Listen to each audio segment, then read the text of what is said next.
رسالة تقدير كل رؤساء ملوك وزعماء الأمة على الإنجازات اللي داروها، على الجرأة والشجاعة على تحديهم لأمريكا وإسرائيل، على المساعدات اللي يبعثوها لغزة للسودان لباكستان وأفغانستان.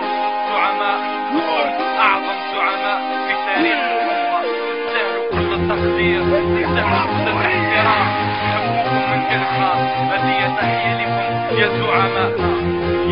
تستاهلوا كل الاحترام وكل الحب وكل التقدير يا زعماء. الزعيم الأول اللي نتحي له آل سعود، أنا ينحب خطرك هو يكره اليهود، يصرف على الإسلام يتبرع فرطو ما عندوش، وتلمو يحب السلام عطا وسام لجورج بوش. الزعيم الثاني اللي نتحي له حسني مبارك، خطرك جامي صافح أولميرت وإيهود بارك، فل المعابر باهي حاصر إسرائيل ودرجي ضرب ولادي به يحمي أطفال فلسطين. الزعيم الثالث هو القائد محمود عباس، اللي على جال القدس قبل يدير الصلح مع حماس، باين عنده في الراس فهم من بنود التلمود باللي تنفع غير المفاوضات مع اليهود. أبطال انتوما في قمة البطولة، رجال انتوما في أوج الرجولة، تستاهلوا كل التقدير يا أصحاب الجلالة. مالا باسم الأمة كاملة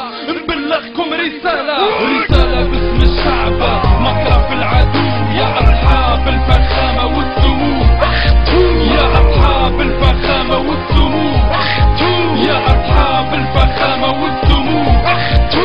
من قلب مليار مسلم رسالة إليكم يا أصحاب الفخامة والسمو، يا أصحاب الفخامة والسمو. الزعيم الرابع الشيخ حمد بن خليفة، اللي حب يطرد سفارة إسرائيل بأي صفة، والخليفة تاع صدام الزعيم المالكي اللي راهو يسير في العراق بدون تدخل أمريكي. الزعيم نيميرو سيس الملك محمد سيس، نيتو صافية بيس وحنا اللي قاتلنا توسويس. هو عنده خطة هي يوحد بها الأمة دية، ميشاط مشروع الوحدة يبدأ بالصحراء الغربية. الزعيم عمرو موسى وديما يجاهد على القضية، من اللي حكم الجامعة تاع الدول العربية، من اللي يسرى قصف بلا ما يشاور أوباما يدير قمة، خطرك عنده بلان من على 1000 سنة يوحد الأمة. الزعيم القذافي أو دار فينقا حب ينظف ليبيا، زنقة زنقة تستاهلوا التقدير يا أصحاب الجلالة. مالا باسم الأمة كاملة نبلغكم رسالة باسم الشعب، مكرف العدو يا أصحاب الفخامة والسمو، يا أصحاب الفخامة والسمو، يا أصحاب الفخامة والسمو.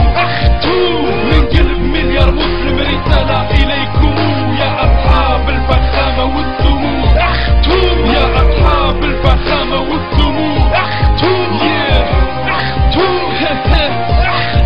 زعماء تاع البنيان المكتوم والنهيان، مساكن ما على بالهمش باللي الغزاوي جيعان. صح ما سمعوش بالبؤس اللي كاين في السودان، سينو كانوا يفضوا الفقر الفاقع اللي في باكستان. زيد الزين اللي يلعب الدين بالنعلي اللي يحب الدين، منع اذان الفجر يخمم على عباد الراقدين. في جربة وداير الواجب متهلي في اليهود، به اليهود تتهلا في فلسطين بالبارود. الزعيم التالي عبد العزيز بوتفليقة، تستاهل تحية تحق في الحقيقة. انجاز عظيم كبعث في عشرات الطائرات للسودان، مكرة في مصر عام مجرد مباراة كانت